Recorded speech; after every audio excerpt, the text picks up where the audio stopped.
বিদাত করে দিয়ে দূর, শিরিক বিহীন চাই মানের নূর। করব প্রচার এই সমাজে, করব প্রচার এই সমাজে, ইসলামী আচরণ। as-sunnah as-sunnah as-sunnah।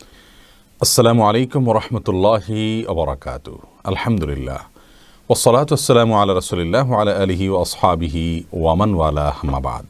সুপ্রিয় দর্শক শ্রোতা ভাই বোন, দেশ এবং প্রবাসে যে যেখান থেকে আমাদের সঙ্গে আজকের এই সরাসরি প্রশ্নোত্তরমূলক অনুষ্ঠান শরঈ সমাধানে যোগ দিয়েছেন, আপনাদের সকলকে আসন্না ফাউন্ডেশন স্টুডিও থেকে আন্তরিক অভিনন্দন এবং মোবারকবাদ জানিয়ে শুরু করছি আমাদের আজকের আয়োজন। প্রিয় দর্শক, অন্যান্য দিনের মতো আজও আপনারা আপনাদের যে কোনো মনের অজানা প্রশ্ন আমাদের কাছে রাখুন। ইসলাম সম্পর্কে জানতে জীবন ঘনিষ্ঠ যে কোনো জিজ্ঞাসা বাংলায় সংক্ষেপে লিখে এই পোস্টের মন্তব্যে আপনারা পোস্ট করুন। আমরা ইনশাআল্লাহ আপনাদের প্রশ্নের যথাসাধ্য উত্তর দেওয়ার চেষ্টা করব। প্রিয় দর্শক, আজ আমরা শরঈ সমাধানের ৬৯তম পর্বে উপনীত হয়েছি আলহামদুলিল্লাহ। ধারাবাহিকভাবে প্রায় ১.৫ বছরেরও বেশি সময়, প্রায় ২ বছরের কাছাকাছি সময় পর্যন্ত আমরা এই প্রোগ্রামটি কন্টিনিউ করে যাচ্ছি। দোয়া করবেন আল্লাহ রাব্বুল আলামিন আমাদেরকে মৃত্যু পর্যন্ত এই প্রোগ্রামকে আরও সুন্দরভাবে, আরও সুচারুরূপে, আরও সঠিক এবং যথাযথভাবে আপনাদেরকে খেদমত করে যাওয়ার তৌফিক নসিব করেন।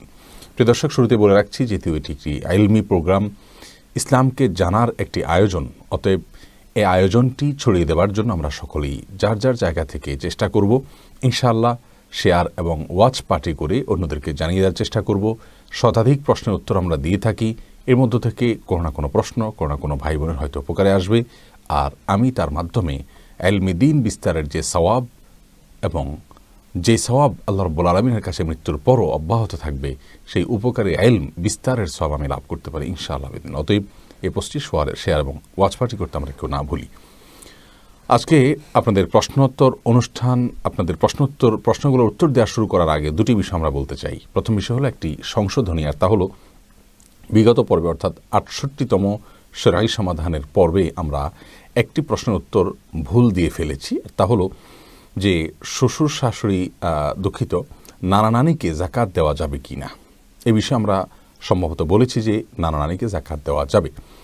এখানে সঠিক উত্তর হবে নানা নানিকে যাকাত দেওয়া যাবে না, কারণ যে ব্যক্তি যাকাত দেওয়ার মতো সম্পদ আল্লাহ তাআলা তাকে দিয়েছেন, তিনি তার উধস্তন এবং অধস্তন এদের কাউকে যাকাতের টাকা দিতে পারবেন না। উধস্তন বলতে তার পূর্বপুরুষ যারা আছেন, তার বাবা, দাদা, তাদের বাবা এবং তাদের উপরে যে সিঁড়ি আছে সেটি, সেই সাথে মায়ের বাবা মা অর্থাৎ নানা নানি এবং তাদের বাবা মা, এভাবে উপরের সিঁড়ি, এইটাকে বলা উধস্তন। বাবা এবং মায়ের দিক থেকে উধস্তন, তাদের উপরের যে সিঁড়ি আছে তাদেরকে যাকাত দেওয়া যাবে না। আবার অধস্তন যারা আছেন অর্থাৎ যিনি যাকাত দিচ্ছেন তার সন্তান এবং সন্তানের সন্তান, তাদের সন্তান, এভাবে অধস্তন, তাদের কাউকে যাকাত দেওয়া যাবে না। ভাই বোনকে, ফুফুকে, খালাকে, মামিকে, মামুকে, তাদেরকে যাকাতের টাকা দেওয়া যাবে।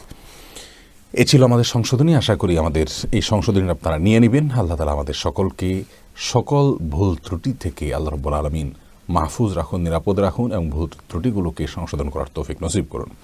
দ্বিতীয় যে বিষয়টি বলতে চাই তা হলো, আপনারা জানেন যে আলহামদুলিল্লাহ সিরাতের যে মহা আয়োজন আসন্না ফাউন্ডেশন হাতে নিয়েছে, আলহামদুলিল্লাহ সেটা এখন চূড়ান্ত পরিণতির দিকে।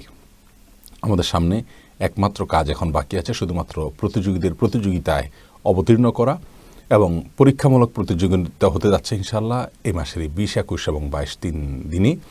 আমাদের প্রতিযোগী বন্ধুরা সেখানে অংশগ্রহণ করবেন পরীক্ষামূলকভাবে। এরপর চূড়ান্ত পরীক্ষা ইনশাআল্লাহ বিদিনা চূড়ান্ত প্রতিযোগিতা অনুষ্ঠিত হবে ৩০-৩১ ডিসেম্বর এবং ১ জানুয়ারি।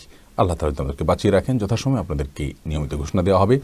সেই সাথে শীতবস্ত্র বিতরণের যে উদ্যোগ আসন্না ফাউন্ডেশন প্রতি বছর নিয়ে থাকে, এবছরও নিয়েছে এবং এবছর আমাদের পরিকল্পনা হলো ১৫,০০০ পরিবারের কাছে শীতবস্ত্র পৌঁছে দেওয়া। ইতিমধ্যে আলহামদুলিল্লাহ আমরা এই ঘোষণা দিয়েছি এবং আমরা আগামী সপ্তাহে দেশের প্রত্যন্ত অঞ্চলে ৩ থেকে ৪টি স্পটে আমরা পৌঁছে দেব আপনাদের আমানত শীতবস্ত্র। সেই সাথে এবছর স্পেশাল একটা আয়োজন থাকছে, শুধু শীতবস্ত্র নয়, গরিব এবং অভাবী মানুষকে শীতবস্ত্রের পাশাপাশি তাদেরকে নীতি এবং আদর্শের শিক্ষা দেওয়া, ঈমান এবং আমল সম্পর্কে সচেতন করা অর্থাৎ দাওয়ার কার্যক্রমকে আমরা সাথে রেখেছি। প্রতিটি শীতবস্ত্রের পাশাপাশি তার কাছে দাওয়া চলে যাবে ইনশাআল্লাহ। তাদেরকে শীতবস্ত্র বিতরণ করার পূর্বে নির্দিষ্ট সময় পর্যন্ত বিদগ্ধ আলেম দিনকে দিয়ে দিনই আলোচনা করানো হবে, দিনই চেতনা তৈরি করা হবে, সেই সাথে তাদেরকে দিনই কোনো বই পুস্তক ইত্যাদিও দেওয়ার চেষ্টা করা হবে। অতএব এবছর শীতবস্ত্র বিতরণ শুধু শীতবস্ত্র বিতরণ থাকছে না, শীতবস্ত্র বিতরণের পাশাপাশি দাওয়া ও দেওয়া হচ্ছে বেনিফিশিয়ারিদেরকে এবং অভাবী মানুষদেরকে। আল্লাহ তাআলা আমাদের সকলকে এই আয়োজনে সার্বিকভাবে অংশগ্রহণ করার তৌফিক নসিব করুন এবং এই আয়োজনকে কবুল করুন। প্রিয় দর্শক, আমি বিলম্ব করে ফেলেছি, দুঃখিত। চলে যায় আপনাদের যে সমস্ত প্রশ্ন ইতিমধ্যে আমাদের কাছে চলে আসছে সেগুলোর উত্তর দেওয়ার শুরু করি। ভাই আশিকুর রহমান আপনি জানতে চেয়েছেন ক্যামেরায় ধারণকৃত ছবি ও অঙ্কিত ছবির মধ্যে পার্থক্য কী? অনেক আলেম নিজে ক্যামেরায় ছবি তোলে অথচ ছবি অঙ্কন করা হারাম ফতোয়া দেয়, এর কারণ কী? ভাই আশিক, আসলে ক্যামেরায় ধারণকৃত ছবি আর অঙ্কিত ছবির মধ্যে পার্থক্য হলো আপনি কারোর চেহারা দেখে দেখে তার অবয়ব আপনি অঙ্কন করলেন বা নির্মাণ করলেন কোনো পাথর খোদাই করে বা কোনোভাবে। এটি হলো সম্পূর্ণ ভিন্ন একটা অস্তিত্ব, দেখতে অনেকটা অবিকল একজন মানুষের মতো আপনি বলতে পারেন, কিন্তু একটা আরেকটি পৃথক অস্তিত্ব। আর ক্যামেরায় যে ছবিগুলো ধারণ করা হয় সেটি কিন্তু একই ব্যক্তি, এটার ভিন্ন কোনো অস্তিত্ব নয়, বরং বলতে গেলে একজন মানুষকে আয়নায় যেরকম দেখা গেলে মনে হয় যে একজন আয়নাতে আছে একজন বাহিরে আছে, মোবাইলে ধারণকৃত ছবিটা অনেকটা এরকম। এজন্য ওলামাদের মধ্যে যদিও মোবাইলে ছবি ধারণ করা নিয়ে দুইটা মত রয়েছে, অনেকে এটাকে না জায়েজ বলেন, হারাম বলেন, অনেকে এটাকে জায়েজ বলেন। যারা জায়েজ বলেন তাদের দলিলগুলো এক্ষেত্রে বেশি শক্তিশালী বলে আমাদের কাছে মনে হয়। অর্থাৎ ছবি অঙ্কন করা আর মোবাইলে ছবি ধারণ করা দু জিনিস। মোবাইলের ছবি ধারণ করাটা হলো একটা মানুষের নকল, অর্থাৎ একটা মানুষের হুবহু আরেকটি আপনার রূপ দেখানো বা সংরক্ষণ করা, তারই ভিন্ন কোনো অস্তিত্ব সৃষ্টি করা নয়, যার কারণে এটি জায়েজ আছে ইনশাআল্লাহ বিইذনিল্লাহ।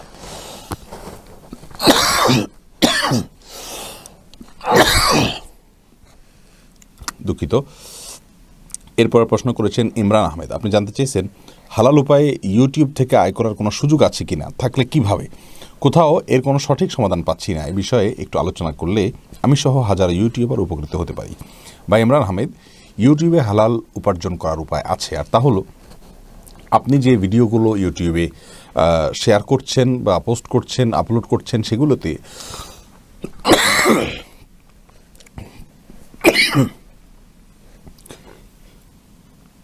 সেই ভিডিওগুলোতে যদি আপনি ভেতরে কোনো অ্যাডভার্টাইজ দেন, কোনো কোম্পানির অ্যাডভার্টাইজ দিলেন অথবা আপনি কোনো পণ্যের অ্যাডভার্টাইজ দিলেন, সেটি আপনার নিয়ন্ত্রণে যদি থাকে, অ্যাডভার্টাইজটা আপনি নির্মাণ করলেন অথবা যারা নির্মাণ করেছে সেটা যদি আপনি দেখে সেখানে কোনো হারাম পণ্যের অ্যাডভার্টাইজ দেওয়া না হয়, সেখানে হারাম কোনো কিছু প্রদর্শিত না হয়, তাহলে সেটি জায়েজ আছে ইনশাআল্লাহ বিইذনিল্লাহ। আর এছাড়া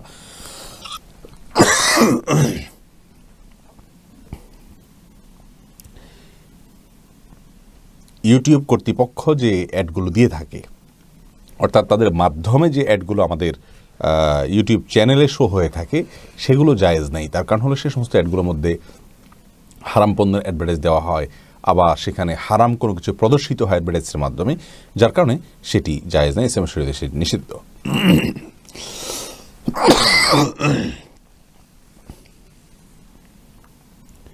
এরপরে চাঁদনি ইয়াসমিন, আপনি আইডি থেকে জানতে চেয়েছেন আমার মেয়ের বয়স 3 বছর। আমি যখনই কোরআন তেলাওয়াত করতে যাই তখনই সে আমার সাথে বসে কোরআন স্পর্শ করে, আমাকে কপি করে পড়ার চেষ্টা করে, অজু ছাড়াই মাঝে মাঝে অজু করেই, কিন্তু বেশিরভাগ সময় অজু করা হয় না। এদিকে কোনো সমস্যা আছে কিনা? না বোন, আপনার মেয়ে যদি ছোট হয় সেক্ষেত্রে তার অজুর প্রয়োজন নাই এবং ইনশাআল্লাহ বিদিনের এর কারণ সে কোনো গুনাহগার হবে না। বরং আপনার বাচ্চাকে কোরআন তেলাওয়াতের জন্য অভ্যস্ত করা উচিত এবং মা বাবার সাথে অনেক সময় সালাতেও দাঁড়িয়ে যায় বাচ্চারা, শুধু কোরআন তেলাওয়াত নয়। তো অজু ছাড়া তারা দাঁড়িয়ে যাচ্ছে, এতে কোনো অসুবিধা নেই, কারণ হলো তাদের জন্য অজুর কোনো বিধান নাই। ইসলামী শরীয়তে তাদেরকে অজু করার জন্য কোনো নির্দেশ দেয় না, তারা এখনও হিসাবের খাতায় তাদের খোলেনি। অতএব তারা যা করছে সেটার জন্য আল্লাহর কাছে ভুল কিছু করলে তার জন্য কোনো জবাবদিহিতা নাই, যার কারণে তাদের অজুর কোনো প্রয়োজন নেই। আব্দুল্লাল জার্জিস, আপনি আইডি থেকে জানতে চেয়েছেন যে কোনো নেশা জাতীয় দ্রব্য খাওয়া হারাম এবং তা খেলে 40 দিন পর্যন্ত ইবাদত কবুল হয় না। যে বস্তু বেশি খেলে নেশা হয় তার অল্প খাওয়া হারাম, আপনি যদি কোকাকোলা, 7 আপ এই জাতীয় drinks, energy drinks, juice, borhani, Tang, চা, কফি এই ধরনের সকল পানীয় খাবারগুলোর অবস্থান স্পষ্ট করেন তাহলে খুব উপকৃত হব। ভাই আবদুল্লাহ, এগুলোকে আপনি নেশাজাতীয় দ্রব্য বলতে পারেন না। কারণ হলো এগুলো খেলে আমাদের মধ্যে কোনো মাতলামি আসে না, এগুলো খেলে আমাদের বিবেক বিকৃত হয়ে যায় না, লোভ পেয়ে যায় না, বিবেকের উপরে পর্দা পড়ে যায় না, যার কারণে এগুলো কোনোটিকেই আপনি হারাম বলতে পারেন না। নেশা জাতীয় দ্রব্য বলতে সেগুলোকে বোঝানো হয় যেগুলো খেলে বা পান করলে আমাদের অবস্থার মধ্যে ব্যাপক পরিবর্তন হয়, আমাদের মাথার মধ্যে বিকৃতি সাধন হয় এবং আমাদের অবস্থার মধ্যে পরিবর্তন হয়। এগুলো হলো নেশা জাতীয় দ্রব্য। অতএব এর বাইরে যদি কোনো কিছু হয় সেগুলোকে নেশা জাতীয় দ্রব্য বলে না। এরপরে জান্নাত জান্নাতি আইডি থেকে জানতে চেয়েছেন, শুকরিয়া আদায়ের জন্য যে সিজদা দিতে হয় তার নিয়ম কি? তার নিয়ম হলো আল্লাহু আকবার বলে সিজদা লুটিয়ে পড়ে তাসবিহ পাঠ করে আপনি উঠে যাবেন, বাস এটাতেই আদায় হয়ে যাবে। সোহেল রানা জানতে চেয়েছেন, সপ্তাহের কোন দিন হাত পায়ের নখ কাটতে হবে? রাতের বেলা নখ কাটা যাবে কিনা? দেখুন, রাতের বেলা নখ কাটা যাবে, এতে কোনো অসুবিধা নেই। রাতের বেলা নখ কাটার কোনো নিষেধাজ্ঞা নেই। আমাদের দেশে অনেকে মনে করেন রাতের বেলা নখ কাটা যায় না। আর সপ্তাহের কোন দিন আপনি নখ কাটবেন এ বিষয়ে কোরআন এবং হাদিস আপনাকে নির্দিষ্ট করে কোনো দিন করতে বাধ্য করেনি। তবে হ্যাঁ, জুমার দিন উপলক্ষে জুমার সালাতের আগে আমাদেরকে পরিচ্ছন্ন হওয়ার নির্দেশনা ইসলামে দেওয়া হয়েছে। এরপর গাজী মামুন জানতে চেয়েছেন, পাইকারি ব্যবসায়ী 2 নম্বর মালকে 1 নম্বর বলে খুচরা ব্যবসায়ীর কাছে বিক্রি করলো, আবার খুচরা ব্যবসায়ীও পাইকারির কথার উপরে ভিত্তি করে 1 নম্বর বলে ভোক্তার কাছে বিক্রি করলো, এতে খুচরা ব্যবসায়ীর কোনো গুনাহ হবে কিনা? ভাই মামুন, এতে খুচরা ব্যবসায়ীর গুনাহ হবে যদি তিনি জানেন যে পাইকারি ব্যবসায়ী তার সঙ্গে মিথ্যাচার করেছে এবং মিথ্যা কথা বলেছে, তাহলে সেক্ষেত্রে অবশ্যই তিনি গুনাহগার হবেন, কারণ তিনি জেনে শুনে মিথ্যাকে অন্যের কাছে বর্ণনা করেছেন। আর যদি তিনি ওই ব্যক্তির কথার উপরে আস্থা রেখেছেন এবং আস্থা রাখার মতো ব্যক্তি তিনি, এবং তার উপর নির্ভর করে বলেছেন, পরে দেখা গেল যে আসলে তিনি অসত্য বলেছেন, তাহলে এর কারণে তার কোনো গুনাহ হবে না, যেহেতু এটি তার ইচ্ছার বাইরের বিষয়। এরপরের প্রশ্ন হলো, আয়নার সামনে দাঁড়িয়ে নামাজ পড়লে নামাজ হবে কি না? দেখুন, আয়নার সামনে দাঁড়িয়ে সালাত আদায় করার ব্যাপারে আমরা এর আগেও বলেছি যে এটি সালাতের বিশুদ্ধতার জন্য সরাসরি প্রতিবন্ধক নয়, কারণ সালাত বিশুদ্ধ হওয়ার জন্য তার কিছু পূর্ব শর্ত আছে, সেগুলো পাওয়া যেতে হবে। সালাতের ভেতরকার কিছু ফরজ আছে, সেগুলো আদায় করতে হবে, তাহলে সালাত আদায় হয়ে যাবে। অতএব সামনে আয়না থাকলে আপনার সালাতের কোনো ফরজ লঙ্ঘন হয়ে গেল, কোনো শর্ত লঙ্ঘন হয়ে গেল, এরকম নয়, যার কারণে এর অবস্থায় সালাত হয়ে যাবে। তবে হ্যাঁ, সামনে আয়না অথবা এমন কোনো কিছু রেখে সালাত আদায় করা মাকরুহ বা অপছন্দনীয় বা ভুল, সালাতের মানকে নষ্ট করে দেয়, যা সামনে থাকলে তার মনোযোগ সেদিকে আকৃষ্ট হয়ে যায়, সালাতের মনোযোগ নষ্ট হয়ে যায়, এরকম কোনো কিছু যেন সামনে না থাকে। যেহেতু আয়না সামনে থাকলে তার দিকে আমাদের নজর চলে যাবে, আমাদের মনোযোগ থাকবে আয়নার দিকে, বা আমরা আমাদের চেহারা দেখব, বা শরীরের কোনো ভালো মন্দ দিকগুলো আমরা সেখানে দেখতে পাবো, সেগুলো নিয়ে আমরা ভাবনার জগতে ডুবে যেতে পারি। এই জায়গা থেকে সামনে আয়না রেখে সালাত আদায় করা উচিত নয়। যদি কেউ সামনে আয়না রেখে সালাত আদায় করেন এবং আয়নার উপরে কোনো কাপড় বা কিছু দিয়ে ঢেকে দেন, তাহলে সেক্ষেত্রে সমস্যা থাকছে না। আর আশেপাশে যদি অন্য কোনো জায়গাতে তিনি দাঁড়াতে পারেন আয়না ছাড়া, তাহলে সেটা হবে সবচেয়ে উত্তম এবং নিরাপদ।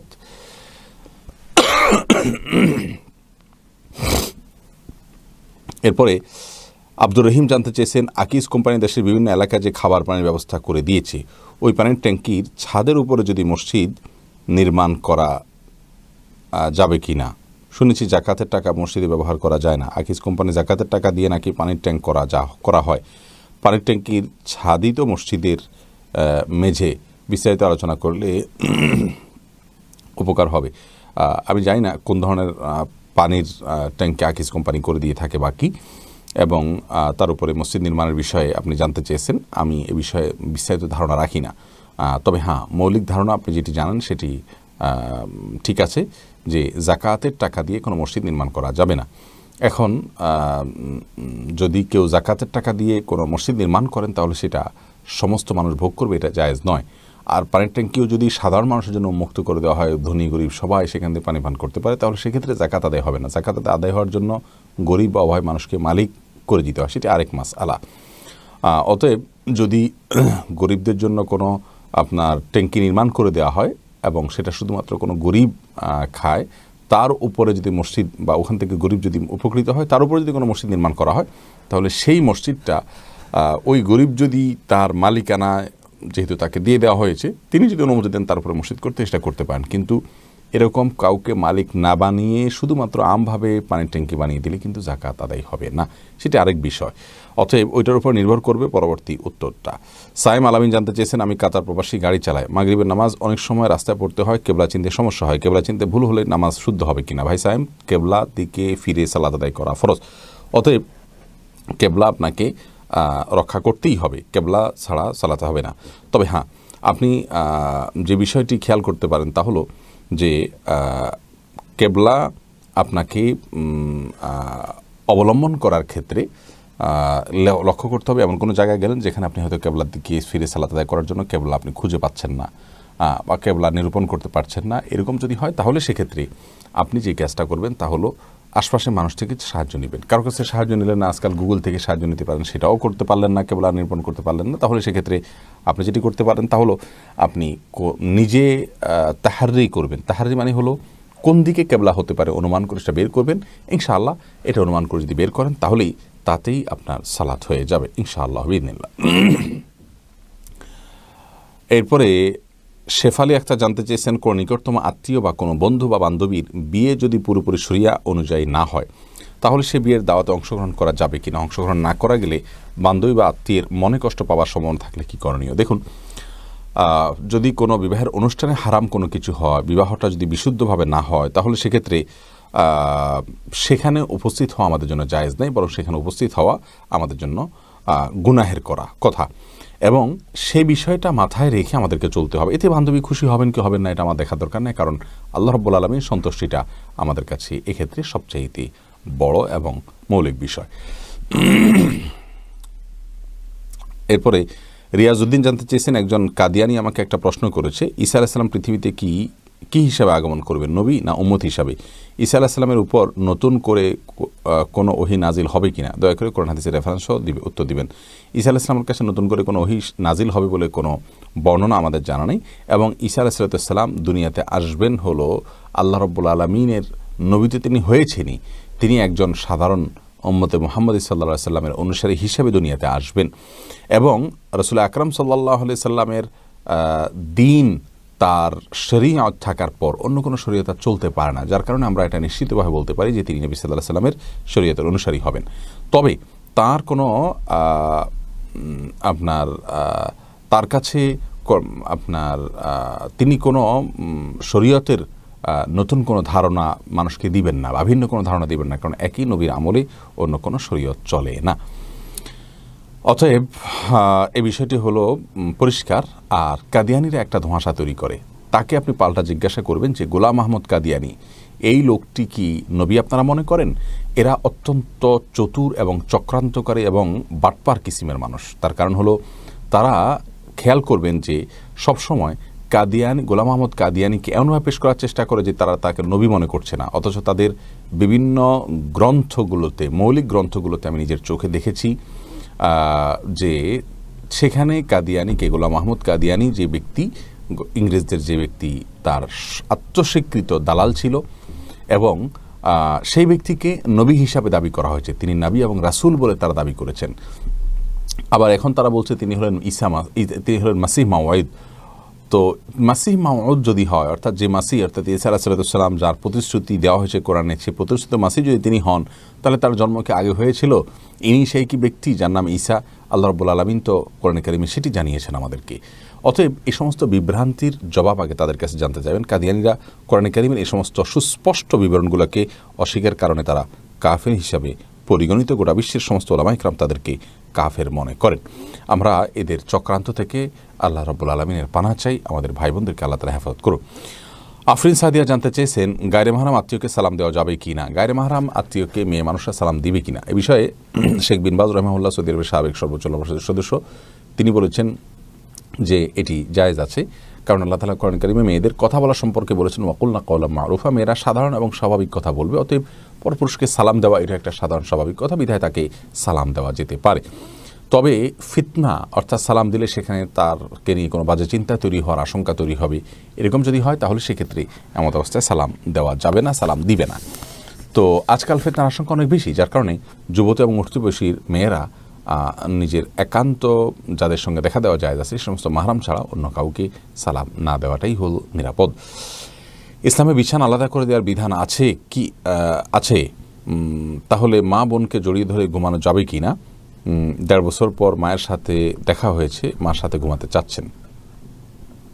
আপনার প্রশ্নটি পুরোপুরি পরিষ্কার নয়।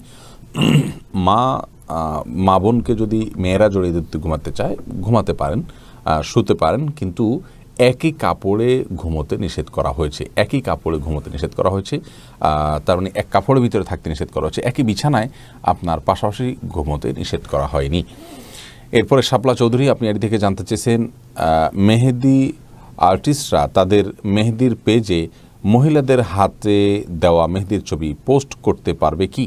মেহেদি দিয়ে ইনকাম করা টাকা হালাল হবে কিনা? অ্যাভয়েড করাটাই নিরাপদ এগুলো, কিন্তু হাতের মেহেদি দেওয়ার ছবি যদি দেওয়া হয় এবং সেটা নারী পুরুষ বোঝা না যায় তাহলে সেক্ষেত্রে সেটি নিষিদ্ধ হবে না ইনশাআল্লাহ বিইذনিল্লাহ। কিন্তু মেয়েদের সৌন্দর্যকে আল্লাহ তাআলা লুকায়িত করতে বলেছেন, আড়াল করতে বলেছেন, যদিও হাতের কবজি তার থেকে বাইরে বিশুদ্ধ মত অনুযায়ী ফিতনার আশঙ্কা না থাকলে। কিন্তু এই যুগে ফিতনার যুগ, যার কারণে এগুলো অ্যাভয়েড করাটাই হলো নিরাপদ, কিন্তু এটাকে সরাসরি হারাম বলা যাবে না।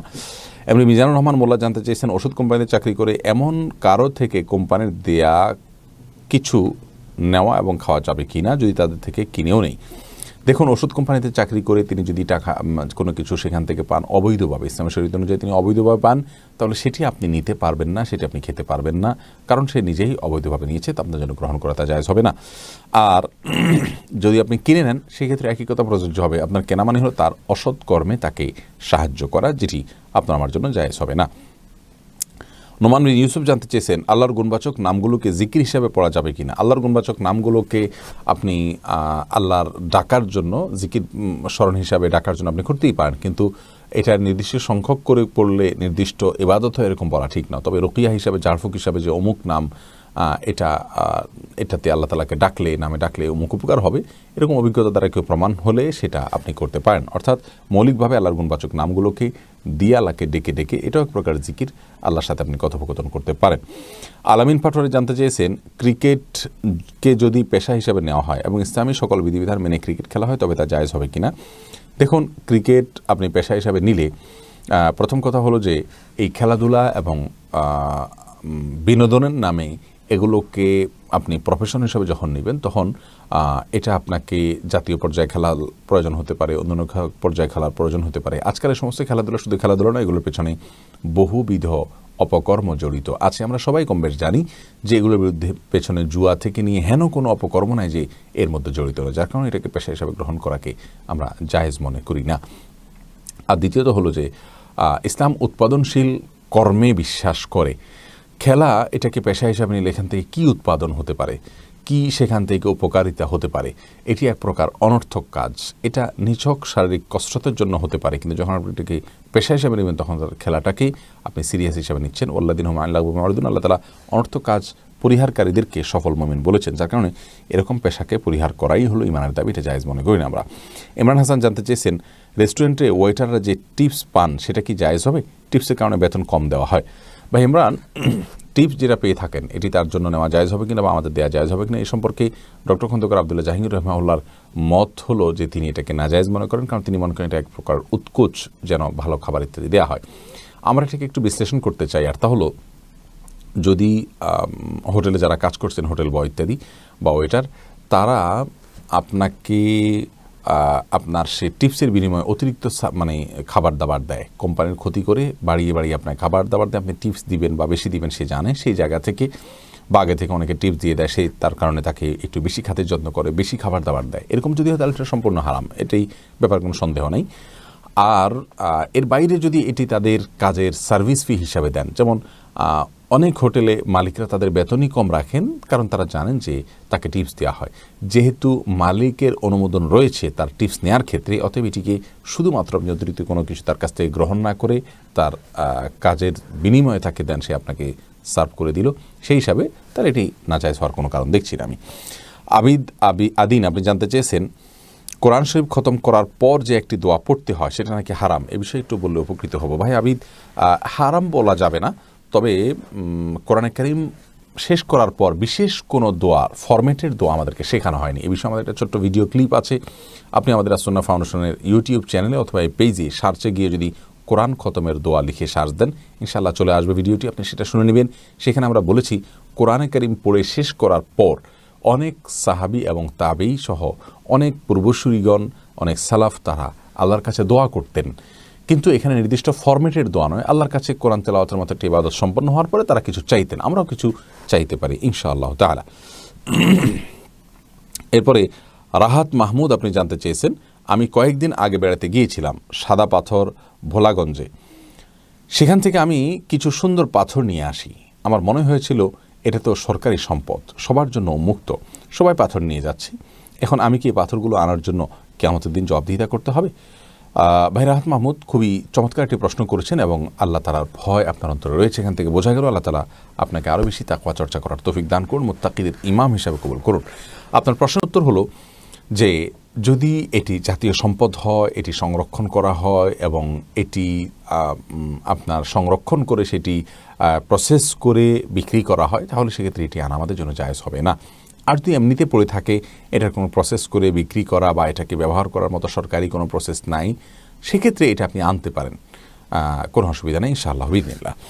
হানিফ ফেনী আপনি জানতে চেয়েছেন, আমি জানতে চাই যে টাকা বা স্বর্ণ অলংকার রাস্তাঘাটে পেলে এগুলো খাওয়া জায়েজ হবে কি না? ভাই হানিফ, রাস্তাঘাটে যদি কোনো সাধারণ কিছু আপনি খুঁজে পান, 10 টাকা 20 টাকার নোট, 5 টাকার কয়েন অথবা আপনার খুব সামান্য কোনো জিনিসপত্র, তাহলে সেক্ষেত্রে এটি আপনি নিজে গরিব হলে খেতে পারবেন, আর গরিব না হলে অন্য কোনো গরিব মানুষকে আপনি দান করে দিতে পারবেন। আর যে মূল্যবান কোনো কিছু হয়, তাহলে সেক্ষেত্রে সেটির মালিককে খুঁজে বের করার জন্য আপনাকে চেষ্টা করতে হবে, চালাতে হবে, ঘোষণা দিতে হবে, নানাভাবে ঘোষণা দিয়ে যখন আপনি আর পাওয়ার কোনো সম্ভাবনা থাকবে না, সেই ক্ষেত্রে আপনি এটি গরিব হলে ভোগ করতে পারবেন অথবা কোনো গরিবকে আপনি পৌঁছে দিতে হবে। মিজান রহমান আপনি জানতে চেয়েছেন, বোনের দুধ ভাইয়ের সাথে বিয়ে জায়েজ আছে কি না?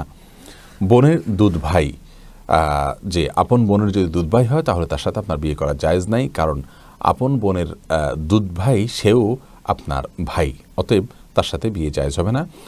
আর এমডি মুখতার হোসেন আপনি জানতে চেয়েছেন, নামাজে প্রতি রাকাতে প্রতিটা সূরার আগে কি বিসমিল্লাহ বলতে হবে?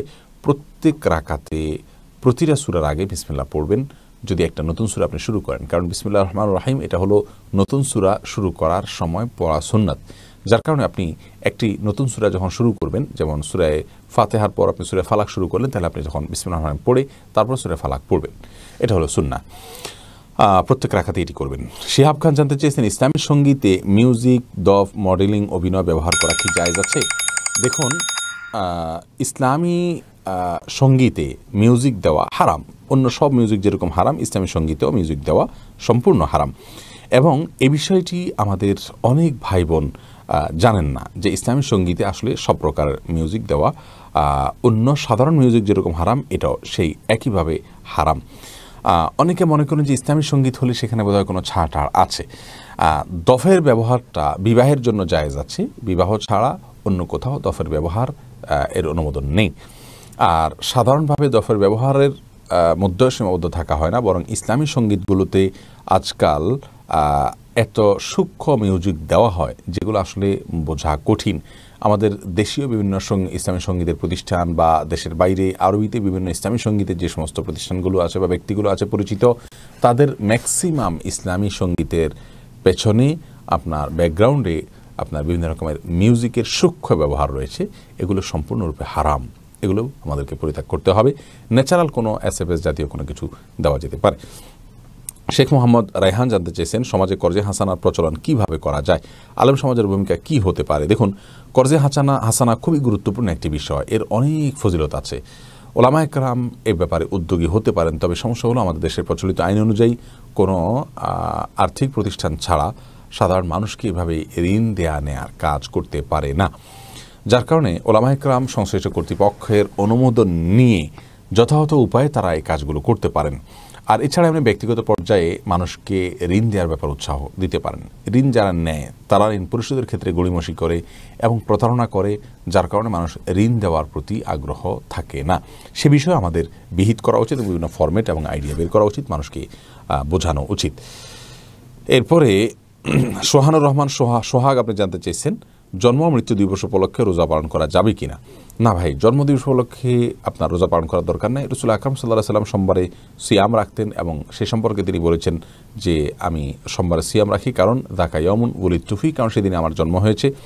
তো এটি তিনি করেছেন, কিন্তু অন্য কাউকে করতেও বলেননি। আর তার অনুকরণে কোনো সাহাবী নিজ নিজ জন্মের দিনটাকে রোজা রেখে পালন করেছেন এমনটি আমরা পাই না, যার কারণে এটাকে আমরা রাসূল আকরাম সাল্লাল্লাহু আলাইহি সাল্লামের জন্য খাস এবং স্পেশাল একটি আমল হিসাবে গণ্য করব। এটি হলো বিশুদ্ধতম মত।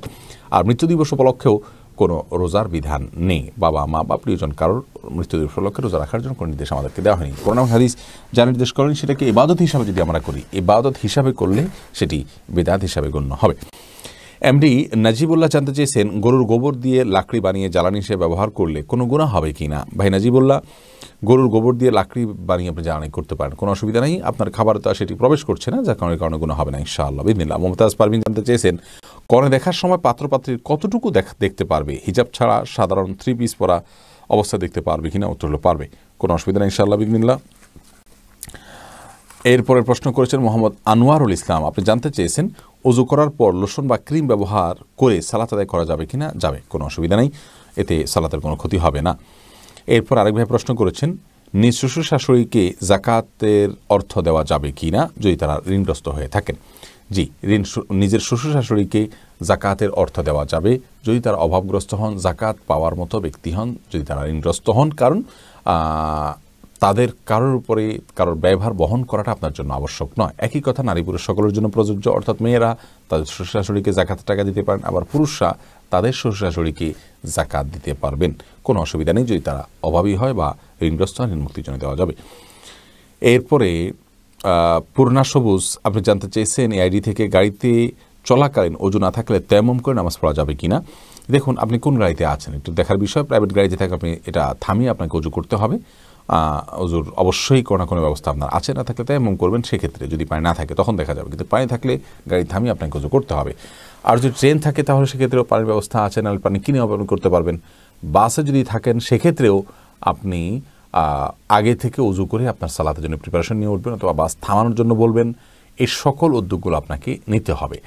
আপনি যখন অক্ষম হবেন, অপারক হবেন, অর্থাৎ অপারক এবং অক্ষম এই শব্দ আপনার প্রতি প্রয়োগ করা যখন চলবে, বিশুদ্ধ হবে, তখনই আপনি তায়াম্মুম করতে পারবেন। আপনি বাসে আছেন, সেক্ষেত্রে আপনি বাস আলাকে বলবেন ভাই থামান, একবার যা 2বার বলবেন, 3বার বলবেন, অনুবর্ণ করে বলবেন, সে অবশ্যই থামাবে। না থামালে কোনো না কোনো স্টেশনে গিয়ে থামবেই, তখন আপনি চট করে উযু করে সালাত আদায় করে নেবেন। শুধুমাত্র বাসকে আল্লাহকে বললে থামবে না বা একটু পরে থামবে, এই অজুহাতে ওযু বাদ দিয়ে তায়াম্মুম করে সালাত আদায় করা যাবে না। এরপর জাহিদুল আলম জানতে চেয়েছেন প্রতিদিন কি পরিমাণ কালো জিরা খাবো সুস্থ থাকার জন্য। ভাই জাহিদুল আলম এটার জন্য কোনো পরিমাণ কোনো হাদিসে ঠিক করে দেওয়া হয়নি, তবে হ্যাঁ হাদিসে বলা হয়েছে আল হাব্বাতুস সাউদা ও শিফাউন লিকুল্লি দা ইল্লা সাম, অর্থাৎ মৃত্যু ছাড়া সকল রোগের ঔষধ হিসাবে কাজ করে কালো জিরা, যার কারণে পরিমাণ মতো সেটি খাবেন, অনেক বেশি খাবেন না, যেটি আপনার অসুস্থ হওয়ার কারণ হতে পারে। স্বাভাবিক পরিমাণ মতো খাবেন। সাধারণত কালো জিরা এটা মানুষ মুঠ করে খায় না, ভর্তা বানিয়ে আমাদের দেশে খাওয়ার প্রচলন রয়েছে, তৈলের মাধ্যমে খাওয়া বা শরীরে ব্যবহার করার প্রয়োগ রয়েছে, আর এমনি হাতে মানুষ 2, 4, 5, 10টা করে নিয়ে খাওয়ার প্রচলন রয়েছে। বিভিন্ন খাবারের মধ্যে মিশিয়ে তরকারিতে বা ভাজি ইত্যাদিতে খাবারেরও প্রচলন রয়েছে, বিস্কিট ইত্যাদি ব্যবহারের প্রচলন রয়েছে। অর্থাৎ যেভাবে পরিমিতভাবে মানুষ খায় সেভাবে আপনি খাবেন, নির্দিষ্ট কোনো সংখ্যা পরিমাণ ঠিক করা হয়নি। এরপরে আফসানা মবিন জানতে চেয়েছেন পড়াশোনা করার জন্য কাফির রাষ্ট্রে যাওয়া যাবে কি না। এ বিষয়ে আমাদের একটা ভিডিও আছে, অমুসলিম দেশে বসবাসের বিধান। এই ভিডিওটি আপনি দেখে নেবেন, সেখানে বিস্তারিত আমরা বোঝানোর চেষ্টা করেছি কোরআন হাদিসের আলোকে এবং বিশ্ব বরেণ্য মুফতিদের ফতোয়ার আলোকে। আমাদের ইউটিউব চ্যানেলে আসুন্নাহ ফাউন্ডেশন লিখে সার্চ দিয়ে সেই ইউটিউব চ্যানেলে অথবা আমাদের পেজে আপনি সার্চ করুন অমুসলিম দেশে বসবাসের বিধান, এভাবে লিখে সার্চ দিলে ইনশাআল্লাহ আপনি বিস্তারিত উত্তর পেয়ে যাবেন। ফয়সাল আহমদ জানতে চেয়েছেন বিবাহের সময় গান বাজনা বাজালে সেই বিবাহ হালাল হবে কি না। বিবাহ তো হয়ে যাবে ভাই ফয়সাল, কিন্তু গান বাজনা করার কারণে এই বিবাহের মধ্যে হারাম এর সংমিশ্রণ হয়ে গেল। আল্লাহর কাছে জঘন্য অপরাধী হিসাবে সংশ্লিষ্ট সকলে বিবেচিত হবেন, এবং যেই বিবাহে হারামের আশ্রয় নেওয়া হলো, হারামের সংমিশ্রণ হয়ে গেল, সেই বিবাহে আল্লাহ রাব্বুল আলামিন কল্যাণ দিবেন না, সেটাই স্বাভাবিক। যার কারণে আমাদের এইসব বিষয়ে অন্তত সাবধান থাকা উচিত। এরপরে আরশাদ আলী রিপন জানতে চেয়েছেন, দাড়ি সাদা হলে কি সাদাই রাখবো নাকি কালো রং লাগাবো? ভাই আরশাদ, দাড়ি সাদা হয়ে গেলে সেটাকে কালো না করে অন্য কোনো কালারে আপনি ওটাকে রঙিন করবেন। বিশেষ করে মেহেদির কালার রঙিন করা হলো উত্তম। কারণ রাসূল করিম সাল্লাল্লাহু আলাইহি ওয়াসাল্লাম একটা হাদিস দ্বারা আমরা জানতে পারি, তিনি বলেছেন ইহুদিরা তাদের চুল দাড়ি এগুলোকে সাদা রাখে, সাদা হয়ে গেলে সেগুলো সাদা রেখে দেয়, তোমরা সেগুলোকে পরিবর্তন করো। আর ওয়াজান্নিবুস সাওয়াদ, তবে তোমরা কালো কালার এটাকে পরিহার করো। তার মানে কালো বাদে অন্য যে কোনো কালার আপনি ন্যাচারাল কোনো কালার লাগাতে পারেন, আর্টিফিশিয়াল কোনো কিছু নয়, যার কারণে চুলের উপর আলাদা কোনো আস্তর যেন না পড়ে সে বিষয়টা আপনি খেয়াল করবেন। মেহেদি ব্যবহার করা এটা হলো উত্তম এবং সুন্নাহ। এরপরে জহুরুল ইসলাম জাহি জানতে চেয়েছেন, কবিরা গুনাহ মাপ পাওয়ার সঠিক দোয়া জানতে চাই। বা জহুরুল ইসলাম, কবিরা গুনাহ মাপ পাওয়ার জন্য আল্লাহ রাব্বুল আলামিনের কাছে লজ্জিত হয়ে নিজের কৃতের কর্মের জন্য ক্ষমা চাইবেন, ভবিষ্যতে করবেন না সে মর্মে মনে মনে প্রতিজ্ঞা করবেন, আল্লাহকে কথা দিবেন। বাস এই যে মানসিক অবস্থা, এটাকে তওবা বলা হয়। এর পাশাপাশি যা হয়ে গেছে তার জন্য আল্লাহর কাছে মুখে ক্ষমা চাইবেন।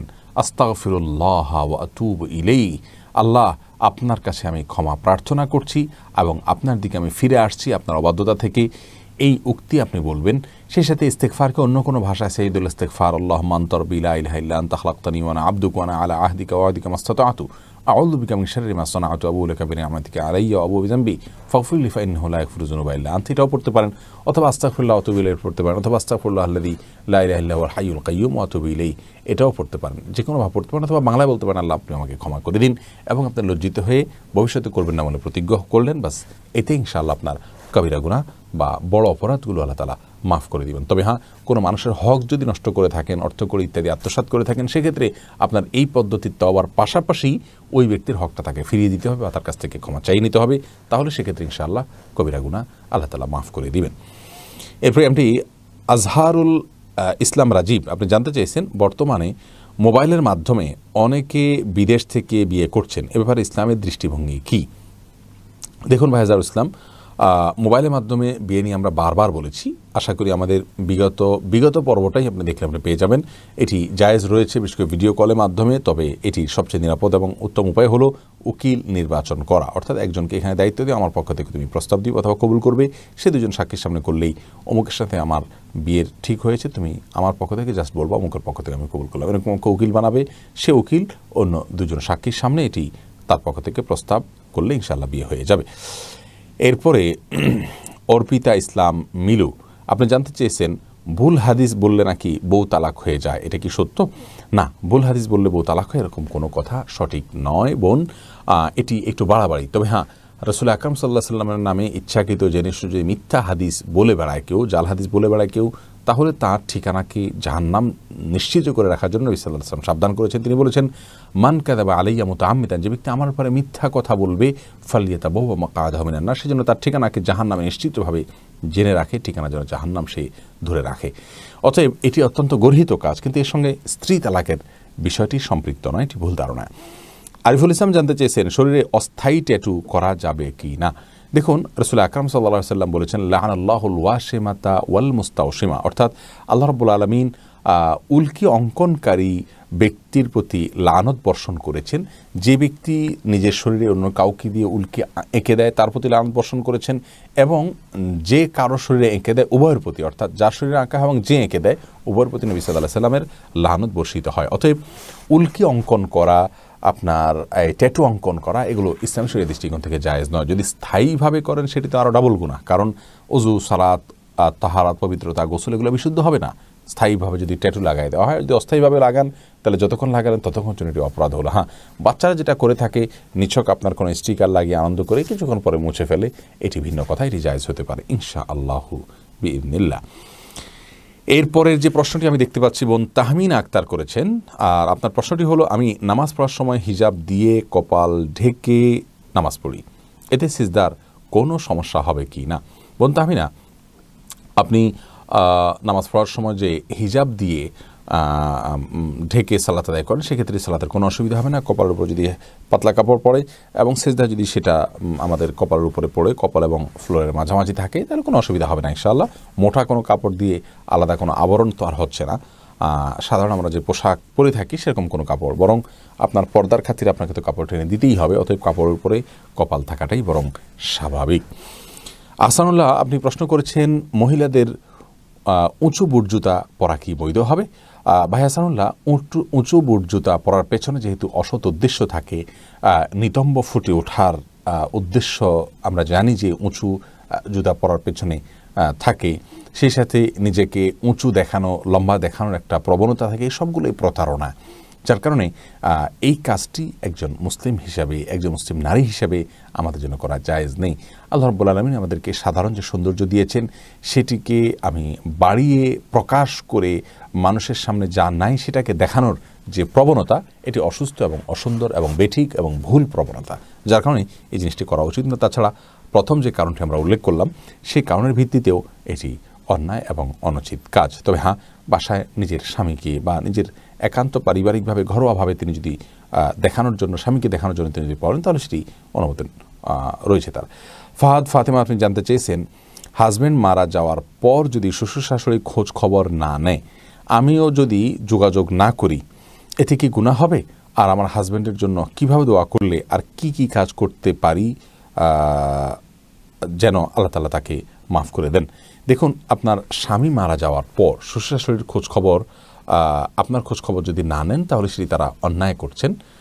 অবশ্যই তাদের উচিত আপনার খোঁজ খবর নেওয়া, কিন্তু আপনি সেই অন্যায়টি করা উচিত হবে না, বরং আপনি আপনার সাধ্য অনুযায়ী বোন তাদের খোঁজ খবর নিন। যেহেতু আপনার শ্বশুরের মা বাবা, আপনার হাজব্যান্ডের মা বাবা, আপনার হাজব্যান্ড আপনাকে সার্ভিস দিয়েছেন, সারা জীবন খেদমত করেছেন, আপনার জন্য উচিত হবে হাজব্যান্ডের কৃতজ্ঞতার আদায়ের অংশ হিসাবে তার মা বাবার সঙ্গে যোগাযোগের আপনার চেষ্টা করা এবং অন্তত যতটুকু আপনার সাধ্যগুলো ততটুকু রাখা। সেই সাথে আপনার স্বামীর জন্য আল্লাহর কাছে আপনি সবসময় দোয়া করবেন, মাফ চাইবেন, আল্লাহ আপনি তাকে মাফ করে দিন, আল্লাহ আপনি তার ভুল ত্রুটি মাফ করে দিন, তার জন্য ইস্তেগফার করবেন এবং তার জন্য দোয়া করবেন ইনশাআল্লাহ বিইذنিল্লাহ। রাবেয়া রহমান অন্তু, আপনি জানতে চেয়েছেন সঠিক 4 কালেমা জানতে চাই। ইউটিউবে এক একজন এক এক রকম বলে। বোন, 4 কালেমা বলতে আমরা যে ফরম্যাটের কথা জানি, কোরআন এবং হাদিসে এভাবে 4 সংখ্যা ঠিক করে দিয়ে কালাম আমাদেরকে বলা হয়নি। আসলে 4 কালেমায় যা বলা হয় তার খোলাসা কথা একটি। 4 কালেমারই 4 কালেমার খোলাসা কথা বা সার সংক্ষিপ্ত কথা এক, আর সেটা হলো যে আমরা কালিমাতুত তাওহীদ যেটা করে থাকি বা কালিমাতুশ শাহাদা যেটি বলে থাকি, আশহাদু আল্লা ইলাহা ইল্লাল্লাহ ওয়া আশহাদু আন্না মুহাম্মাদান আবদুহু ওয়া রাসূলুহু, এটারই ব্যাখ্যা এবং বিশ্লেষণ ওই কালিমাগুলো। অতএব এই কালিমাগুলোর গদ আপনাকে আমাকে মুখস্থ করতে হবে এমন কোনো কথা নেই, বরং আমরা ঈমানের যে 6টি স্তম্ভ রয়েছে বা 7টি স্তম্ভ রয়েছে, ইসলামের যে 5টি স্তম্ভ রয়েছে সেগুলোকে জেনে যে কোন কোন পয়েন্টে আমাকে বিশ্বাস করতে হবে, আল্লাহ, আখেরাত, ফেরেশতাগণ, সমস্ত নবী রাসূলগণ, তাকদীরের ভালো মন্দ এবং আখেরাত, এই বিষয়গুলো প্রতি বিশ্বাস স্থাপন করা, এর নামে ঈমান। আমাকে কালেমার গদ মুখস্থ করা আবশ্যক নয়। তমাল আহমেদ আজম, আপনি জানতে চেয়েছেন ফোঁড়া ওঠার কারণে, ফোঁড়া থেকে প্রতিনিয়ত রক্তপুঁজ গড়িয়ে পড়লে নামাজ কিভাবে আদায় করব? ভাই তমাল, ফোঁড়া ওঠার কারণে, ফোঁড়া থেকে সবসময় যদি রক্তপুঁজ গড়িয়ে পড়ে তাহলে সেক্ষেত্রে নিয়মিত যদি গড়িয়ে পড়ে, কোনো একটা সালাতও পড়ার মতো সময় বিরতি নাই, সারাদিন রাত গড়াতে থাকে, তাহলে সেক্ষেত্রে প্রত্যেক ওয়াক্তের জন্য আপনি অজু করে সালাত আদায় করে নেবেন। অজু করার পরে যদি পড়ে ইনশাআল্লাহ আপনার অজু হয়ে যাবে এবং সালাত হয়ে যাবে, সেই পড়ার কারণে আপনার কোনো গুনাহ হবে না। তবে চেষ্টা করবেন সালাতের আগ দিয়ে আপনার কাপড় বা শরীরে যে অংশে লেগেছে সেটাকে ধুয়ে ফেলার। এরপরে যখন সালাত আদায় করবেন তখন যদি পড়তে থাকে এবং কাপড় বা শরীর নাপাক হয়, এর কারণে আপনার সালাতের কোনো অসুবিধা হবে না ইনশাআল্লাহ, যেহেতু আপনি মাজুর এবং অপারক। এরপরে আমিনুল ইসলাম জানতে চেয়েছেন রোগী রেফারেন্স করার পরে হাসপাতাল থেকে কমিশন নেওয়া জায়েজ হবে কিনা। দেখুন, আপনি যদি ডক্টর হন আর আপনার কাছে রোগী ফি দিয়ে যায়, সেক্ষেত্রে আপনি রোগীকে যদি পরামর্শ দেন অমুক হাসপাতালে যাও, সে যদি তার ভিত্তিতে যায়, এই রেফারের পরিবর্তে আপনি টাকা নিলে সেটি জায়েজ হবে না। কারণ হলো আপনি ইতোমধ্যে রোগীর কাছ থেকে ফি নিয়ে তাকে পরামর্শ দিতে বাধ্য হয়েছেন। এখন যদি আপনি তাকে রেফার করে আবার টাকা নেন তাহলে কেমন যেন আপনি একটি পণ্য 2 বার বিক্রি করলেন, ব্যাপারটি এমন হয়ে গেল।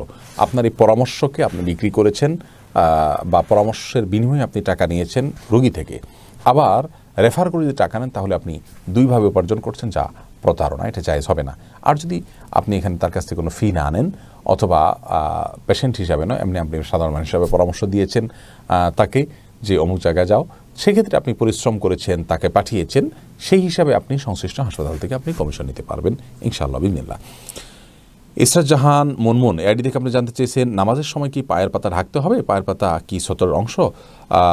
বোন ইসরাত, এটা নিয়ে একাধিক মত রয়েছে, দুটি মত রয়েছে। অনেক ইমামগণ বলেছেন পায়ের পাতা অর্থাৎ পায়ের উপরের ভাগ এটা ঢাকতে হবে, নিচের ভাগ ঢাকতে হবে এমনটি কেউ বলেনি। উপরের ভাগ ঢাকতে হবে অর্থাৎ কাপড়টা এত লম্বা হবে যেন উপরের ভাগ দেখা না যায়। আর অনেকে বলেছেন যে এটা ঢাকতে হবে না, বরং গোড়ালি পর্যন্ত ঢাকলেই চলবে, পাতা খোলা রাখলেও চলবে। তো দুটি মত রয়েছে এবং দুই মতেরই সপক্ষে দলিল এবং যুক্তি রয়েছে। তবে পাতা ঢাকার জন্য কসরত করতে গিয়ে অনেকে মোজা পরেন, এই মোজা পরার জন্য কোনো নির্দেশ কোরআন হাদিসে দেওয়া হয়নি বা বাধ্য আমাদেরকে করা হয়নি। নিরাপদ হলো আমাদের পাতা ঢেকে যায় এরকম বড় কাপড়, শাড়ি হোক যাই হোক, সেটাকে আমরা এমনভাবে পরবো যে পাতার উপরে অংশ অন্তত ঢেকে যায়, সেটা হলো সবচেয়ে নিরাপদ এবং উত্তম। এরপরে এমডি শামীম হোসেন ইসকে আপনি জানতে চেয়েছেন আমি ঈমান হারা হয়ে যাচ্ছি, এমন মনে হলে করণীয় কি? ভাই শাহীন, আপনি ঈমান হারা হয়ে যাচ্ছেন এমন মনে হলে আপনার উচিত হবে কোনো বিদগ্ধ আলেমের কাছে সাক্ষাৎ করে আপনার অবস্থা জানানো, আপনার সমস্যাটা কি এবং তার সমাধান নেওয়া, তার পরামর্শ নেওয়া। অনেক সময় এটা অহেতুক নিজের মনে মনে হয় এবং অকারণে নিজে পেরেশানির মধ্যে আমরা ভুগতে থাকি, যার কোনো যৌক্তিক কারণ থাকে না, গ্রাউন্ড থাকে না। সেরকমটি যেন না হয় সে বিষয়টি আমাদের খেয়ালে রাখা উচিত। এরপরে সোনিয়া আক্তার জানতে চান সহবাস করার পর নাপাক অবস্থায় খাবার খাওয়া যাবে কি না? জি, সহবাস করার পর বা আপনার গোসল ফরজ হওয়ার পর যে কোনো কিছু আমরা করতে পারি নির্দিষ্ট নিষিদ্ধ বিষয়গুলো ছাড়া, নামাজ পড়া ছাড়া, তওয়াফ করা ছাড়া, কোরআন ধরা এবং কোরআন তেলাওয়াত করা, এই কাজগুলো করা ছাড়া যেই কোনো কাজ আপনি করতে পারবেন। তবে সুন্নাহ হলো যে এমত অবস্থায় আপনি গোসলের আগে, সহবাস করার পর বা গোসল ফরজ হয়ে গেলে অজু করে তারপর আপনি এবার খাবার খান বা ঘুমান বা অন্য কোনো কাজ করেন, সেটি উত্তম এবং সুন্নাহ। রাসূল আকরাম সাল্লাল্লাহু আলাইহি ওয়াসাল্লাম এমনটি করতেন। এরপরে এমডি শিহাব ইসলাম সবুজ আপনি জানতে চেয়েছেন আমাদের মানুষের জন্য কতটুকু ইলম প্রয়োজন আছে সাধারণ মানুষের জন্য? ভাই শিহাব, খুবই গুরুত্বপূর্ণ কথা বলেছেন। একজন সাধারণ মানুষ হিসাবে আমাদের জন্য ফরজ হলো আমাদের যেই পরিস্থিতির মুখোমুখি হব আমরা ওই পরিস্থিতিতে আল্লাহর আদেশ নিষেধ জানাটা আমাদের জন্য ফরজ। এই জন্য আরবিতে একটি প্রবাদ আছে, আফদালুল ইলমি ইলমুল হাল ও আফদালুল আমালি হিফজুল হাল, অর্থাৎ সবচেয়ে উত্তম ইলম হলো সময়ের ইলম। যখন যে পরিস্থিতির মুখোমুখি হবেন ততটুকু আপনার ইলম অর্জন করা ফরজ। এর বাইরে ৫ ওয়াক্ত সালাত, এটা ইসলামের যে রোকনগুলো রয়েছে, বিশেষ করে আপনার রমজানের রোজা, ৫ ওয়াক্ত সালাত, এগুলোর মাসলা মাসাইল শেখা আমাদের জন্য ফরজ। কিসে ভাঙে, কিসে আপনার এগুলো নষ্ট হয়ে যায়, এগুলোর ফরজ কি ওয়াজিব কি, সেগুলো জানা আমাদের জন্য ফরজ। আর এগুলোর সুন্নতগুলোর ইলম জানা আমাদের জন্য সুন্নাত। এগুলো জানতেই হবে সবাইকে। ইমান কিসে ভঙ্গ হয় না হয়, ইমানের পয়েন্টগুলো কি, ইমানের রোকনগুলো কি, ইমানের বিশ্লেষণ কি, ব্যাখ্যা কি, দাবি কি, এগুলো জানা আমাদের জন্য ফরজ। আর এর বাইরে সাধারণ পরিস্থিতিতে আপনি একজন সাধারণ মানুষ ব্যবসা করতে যাচ্ছেন, তাহলে ব্যবসা করার আগ মুহূর্তে ব্যবসা সংশ্লিষ্ট বিধিবিধান আপনার জন্য জানা ফরজ। আপনি কাউকে ঋণ দিচ্ছেন, ঋণ দেওয়ার ক্ষেত্রে ভালো মন্দ বিধিবিধান আপনার জন্য জানা জরুরি। আপনি যখন কোনো কাজ করতে যাচ্ছেন তখন সেই কাজে, যখন বিবাহ করতে যাচ্ছেন, বিবাহ ক্ষেত্রে কি হালাল হারাম আছে না আছে সেগুলো জানা আপনার জন্য জরুরি। এছাড়া চূড়ান্তভাবে সব কিছু আপনার জেনে রাখা আবশ্যক নয়, এটা আলেমটা করে রাখলেই সবার পক্ষ থেকে ফরজে কিফায়া আদায় হয়ে যাবে। এরপরে এমডি রফিকুল ইসলাম লিটন আপনি জানতে চেয়েছেন গরুর গোবর দিয়ে বায়োগ্যাস তৈরি করে রান্না করা যাবে কিনা? যাবে, কোনো অসুবিধা নেই। ভাই মোহাম্মদ মুরাদ হোসেন জানতে চেয়েছেন কুসংস্কার জেনেও তা থেকে বেঁচে থাকতে পারি না, সামাজিক ও পারিবারিক কারণে কি করা যায়? কেন বেঁচে থাকতে পারছেন না? পারিবারিক প্রেশারের কারণে পরিবারের সাথে এবং সমাজের সাথে সংগ্রাম করতে হবে অত্যন্ত যৌক্তিকভাবে, অত্যন্ত চমৎকারভাবে, অত্যন্ত সুন্দরভাবে। বিরোধিতাও করা যায় অত্যন্ত সুন্দরভাবে, হাসি মুখে তাদেরকে ডিনাই করতে হবে এবং ভিন্নতা করতে হবে, তাদেরকে নিজের আচরণের মাধ্যমে দাওয়া দিতে হবে। আমরা যদি সব কিছু অনুকূলে পেয়ে যাই তাহলে আর পরীক্ষা কী থাকলো? আমাদের পরিবার, আমাদের সমাজ, এগুলো আমাদের বিপক্ষে দাঁড়াবে, বিরুদ্ধে দাঁড়াবে, বাধা হয়ে দাঁড়াবে, এটাই তো স্বাভাবিক। এবং সেই বাধাকে ডিঙ্গিয়ে উপেক্ষা করে আমাদেরকে অগ্রসর হতে হবে। আল্লাহ আমাদের তৌফিক দান করুন। মোহাম্মদ তামিম জানতে চেয়েছেন কতটুকু দূরত্ব হলে নামাজ কসর হয় এবং কসরের নামাজ কিভাবে পড়ব? ভাই তামিম, দূরত্ব হলো এ সম্পর্কে অনেকগুলো মত রয়েছে। সৌদি আরবের স্কলারদের মধ্যে থেকে অনেকেই বলেছেন যে যেটুকু দূরত্বে গেলে আপনার পরিভাষায় আপনার সমাজের মানুষ এটাকে জার্নি বলে, সফর বলে, তাহলে সেক্ষেত্রে তখন আপনি কসর আদায় করবেন।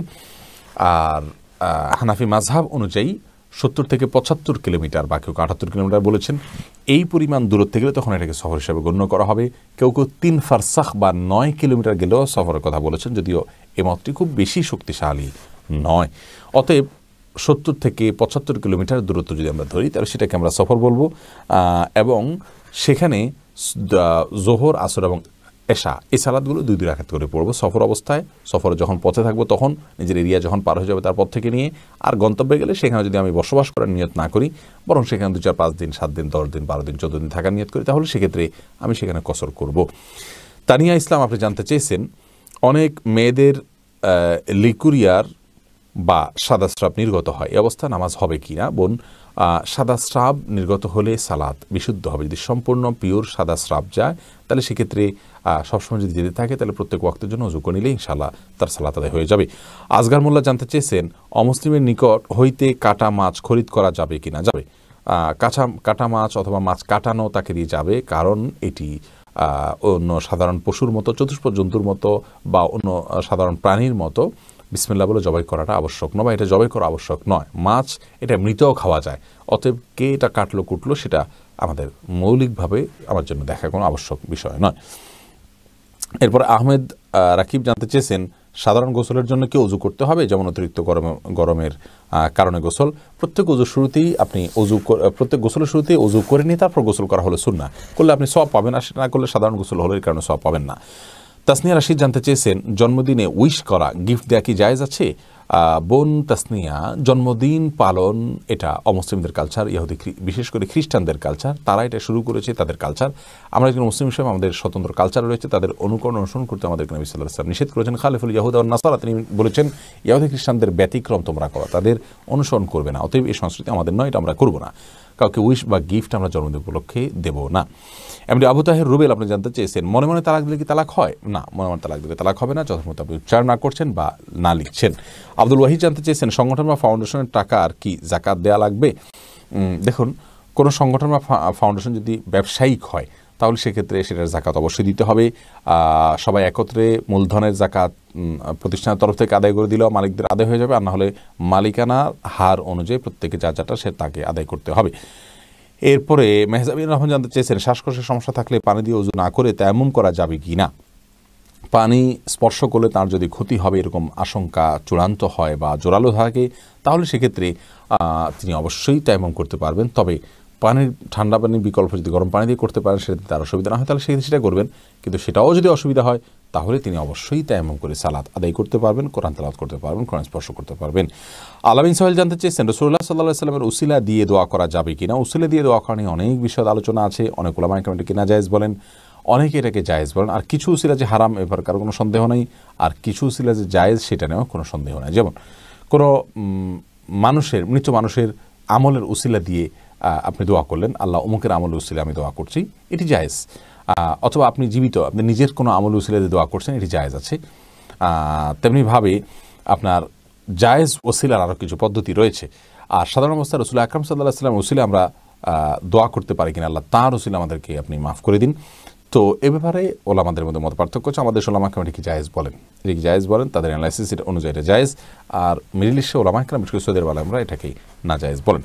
ফাতেমাতুজ জোহরা রিমি আপনি জানতে চেয়েছেন, বনসাই করা কি গুনাহের কাজ? আসলে বনসাই শব্দটির সাথে আমি শুনেছি, কিন্তু এটার সম্পর্কে আমার খুব বেশি বিশদ জানা নেই, যার কারণে আমি এটার জবাব দিতে পারছি না, মাফ করবেন।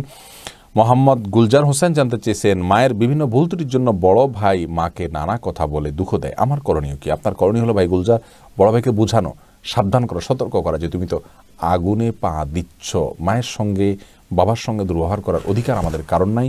তারা ভুল করলেও দুর্ব্যবহার করতে পারে না, তাদেরকে সংশোধন করতে পারি সুন্দরতম উপায়ে। তাদের সাথে ব্যবহার খারাপ করা কোনো অবস্থাতে আমাদের জন্য জায়েজ নাই, এটা গুনাহের কথা। তাকে বোঝাবেন আপনি, অন্যদেরকে দিয়ে বোঝাবেন, নিজে বোঝাবেন বিনম্রতার সাথে, এবং আপনি তাদের সাথে ভালো ব্যবহার করবেন। মা বাবাকেও বলবেন যেন ভাইকে তারা মাফ করেন, এবং সেই সাথে মা বাবার সেই দুঃখটুকু দূর করার জন্য আপনি চেষ্টা করবেন, ইনশাআল্লাহ আপনি দায়মুক্ত হয়ে যাবেন। ইউসুফ প্রয়াস আপনি জানতে চেয়েছেন, চুল স্টাইল করে কাটলে কি গুনাহ হবে, গুনাহের কারণ হবে? দেখুন, স্টাইল করে চুল কাটা এটা গুনাহের কারণ হবে যদি আপনি এক এক দিকে এক এক রকম করে চুল কাটেন। আজকাল যেটা আমরা দেখতে পাচ্ছি, হাদিসের ভাষায় এটাকে কাজা বলা হয়েছে। কাজা অর্থাৎ চুলকে বিভিন্ন রকমের কাটা, একদিকে কিছু চাঁচলাম আবার কিছু রেখে দিলাম, এ ধরনের চুল কাটতে হাদিসে নিষেধাজ্ঞা রয়েছে, এবং কঠোর সতর্কবাণী রয়েছে। এই জন্য এভাবে চুল কাটা জায়েজ নেই। হয় পুরো মাথার চুলকে আপনি সমানভাবে ছোট করবেন, আর না হলে পুরো মাথার চুল আপনি রাখবেন, লম্বা করে রাখবেন, এই দুটির কোনো একটি আপনি করবেন। সঞ্জিদা ইসলাম জানতে চেয়েছেন আয়কর আইনজীবীর পেশা হালাল হবে কি না। দেখুন, যদি অবৈধ কোনো কাজ না করেন তাহলে সেক্ষেত্রে হালাল হবে, কিন্তু বেশিরভাগ ক্ষেত্রে এই ধরনের পেশায় যারা কাজ করেন তারা কোনো না কোনোভাবে হারামে লিপ্ত হয়ে যান বেশিরভাগ লোক, যার কারণে এই যে জটিল আসলে একটি বিষয়। মনিফা মাহমুদ জানতে চেয়েছেন অনেকে বলে জায়নামাজে কাবা শরীফ ছবি থাকলে সেখানে দাঁড়িয়ে নামাজ পড়া যাবে না, দয়া করে জানাবেন এইরকম জায়নামাজে নামাজ পড়া যাবে কি না। বোন মনিফা, এই বিষয়ে আমাদের একটা ভিডিও আছে ইউটিউব চ্যানেলে এবং আমাদের পেজে, আপনি সার্চ করলে পেয়ে যাবেন জায়নামাজে কাবা শরীফ থাকলে সালাত আদায় করা যাবে কি না। আপনি লিখে সার্চ দিলে ইনশাল্লাহ পেয়ে যাবেন ভিডিওটা, সেখানে বিস্তারিত বলা আছে। মৌলিকভাবে এখানে দাঁড়িয়ে সালাত আদায় করলে সালাত হবে না এমন কথা সঠিক নয়, এটি ভুল ধারণা। এরপর নাজমা আক্তার, আপনি জানতে চেয়েছেন রোজা ফরজ হওয়ার পর থেকে কাজা রোজা রাখা হয়নি, আমি 8 মাসে অন্তঃসত্ত্বা, এমত অবস্থায় করণীয় কি।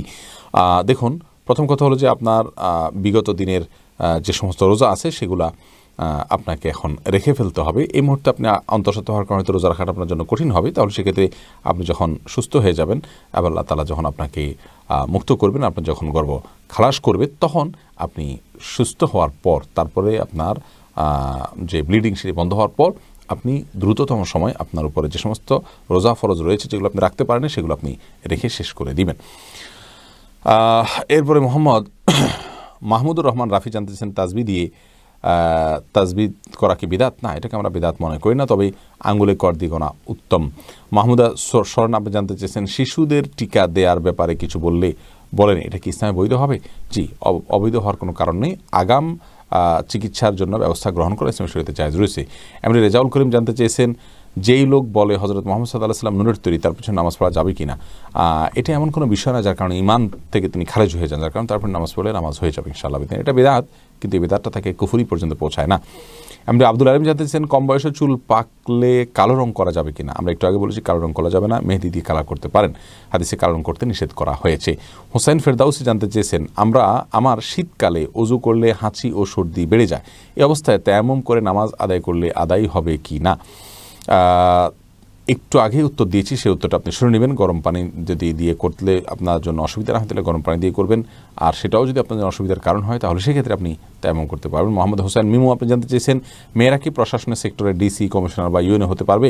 এসব যত ছেলে মেয়েরা সংমিশ্রণ থাকে এগুলো অ্যাভয়েড করা উচিত একজন মেয়েকে, কারণ এগুলো করতে গেলে তার পর্দা সম্পূর্ণরূপে রাখে না। তবে হ্যাঁ, বিসিএসের এমন কোনো পদে যদি তিনি কাজ করেন যেখানে তার পর্দা মেনটেন করতে অসুবিধা না হয় তাহলে সেটি তার জন্য অবশ্যই জায়েজ রয়েছে। আব্দুল রাশেদ জানতে চেয়েছেন আমরা যে সকল প্রসাধনী সামগ্রী ব্যবহার করি বিশেষ করে শীতের সময়, ওই সকল প্রসাধনীগুলো নানা প্রকারের অ্যালকোহল থাকে। এখন আমার প্রশ্ন হলো অ্যালকোহল দিয়ে প্রস্তুতকৃত পণ্য ব্যবহার করা জায়েজ, নামাজ হবে কিনা? জায়েজ আছে, এই বিষয়ে আমরা বিস্তারিত বলেছি, এই বিষয়ে একটা ভিডিও আছে, দেখে নেবেন। এবং সম্ভব হলে অ্যালকোহল যুক্ত সে সমস্ত বডি স্প্রে ইত্যাদি ব্যবহার করার পর, প্রসাধনী ব্যবহার করার কিছুক্ষণ পর সালাত আদায় করবেন যাতে সেটা বাষ্প হয়ে চলে যায়। বেগম ইমরানা আপনি জানতে চেয়েছেন আমি একটা কলেজের শিক্ষক, কলেজের ক্লাসের বাইরে প্রাইভেট শিক্ষার্থীদের পড়াতে পারবো কি না। আপনি মেয়েদেরকে পড়াতে পারেন, ছেলেদেরকে যদি পড়াতে চান সেক্ষেত্রে পর্দার মধ্যে রেখে, অন্য মেয়েদেরকে সামনে রেখে, তাদেরকে পেছনে রেখে, বা আপনি পর্দায় থেকে ফিতনা থেকে মুক্ত থাকার শর্তে আপনি তাদেরকে পড়াতে পারেন। আনোয়ার হোসেন জানতে চেয়েছেন সিজদা দেওয়ার সময় জমিন থেকে পা উঠে গেলে কোনো সমস্যা হবে কিনা। সামনে উঠে গেলে অসুবিধা নেই, কিন্তু সারাক্ষণ যদি উঠে থাকে গোটা সিজদা একবার যদি পা জমিনে টাচ না করে তাহলে সিজদা হবে না, কারণ 7 অঙ্গের উপরে সিজদার জন্য বিশ্বত আলাইহিস নির্দেশ করা হয়েছে। তিনি বলেছেন উমিরতু আন আসজুদা আলা সাবআতি আযুমিন, তোমাদের থেকে এই 2 পা আছে, অতএব 2 পা মাটিতে লাগতে হবে, একবার না লাগলে সিজদা হবে না। এরপরে মোহাম্মদ আমির জানতেছেন মৃত বাবার জন্য সন্তানরা কোরআন পড়লে কি সওয়াব পৌঁছাবে? এটা নিয়ে মত পার্থক্য আছে যে কোরআন তেলাওয়াতের সওয়াব মৃত ব্যক্তির জন্য পৌঁছানো যায় কিনা। তবে আপনি যদি তেলাওয়াত করে আপনার বাবা বা মায়ের উদ্দেশ্যে সেটাকে আল্লাহ রাব্বুল কাছে নিবেদন করেন যে আল্লাহ তার সওয়াব আমি তাদেরকে দিতে চাই, আপনি করতে পারেন। এই মতটি আমার কাছে দৌলের দিক থেকে শক্তিশালী মনে হয়। আমাতুল্লাহ আলী জানতে চেয়েছেন জায়নামাজে কাবাগরের ছবি থাকলে তাহলে কি জায়নামাজে নামাজ হবে? একটু আগে উত্তর দিয়েছি, আপনি সেটা শুনুন মেহরবানি করে। আমরা জাইনুল ইসলাম জানতে চেয়েছেন হাঁস মুরগি জবাই করে করার দোয়া কি জানাবেন? হাঁস মুরগি জবাই করার বিশেষ কোনো দোয়া নাই বোন ভাই, বিসমিল্লাহ আল্লাহু আকবার, বাস এটুকু বললেই হবে। বিসমিল্লাহ আল্লাহু আকবার বলে আপনি জবাই করে ফেলবেন। এরপরে ডক্টর হুমায়ুন কবির রশিদ আপনি ডক্টর হুমায়ুন কবির রশাদ আপনি জানতে চেয়েছেন ফেসবুক সহ যাবতীয় সামাজিক যোগাযোগ মাধ্যমের ক্ষতিকর দিকগুলো থেকে আপনি কিভাবে নিজেকে বিরত রাখেন? অশ্লীল অপ্রয়োজনীয় ভিডিওগুলো অনিচ্ছায় চলে আসে, আপনি এক্ষেত্রে কী করে থাকেন? ডক্টর হুমায়ুন, আমি যেটা করে থাকি সেটা হলো ফেসবুকে একবার কোনো বাজে জিনিস আসলে সেটাকে আনফলো করে থাকি, সেটাকে ব্লক করে থাকি, সেটা থেকে যত কিছু আসবে সে সবগুলোকে আপনার আনফলো করে থাকি, আপনার হাইড করে থাকি। এই অপশন আছে, আপনারা জানেন।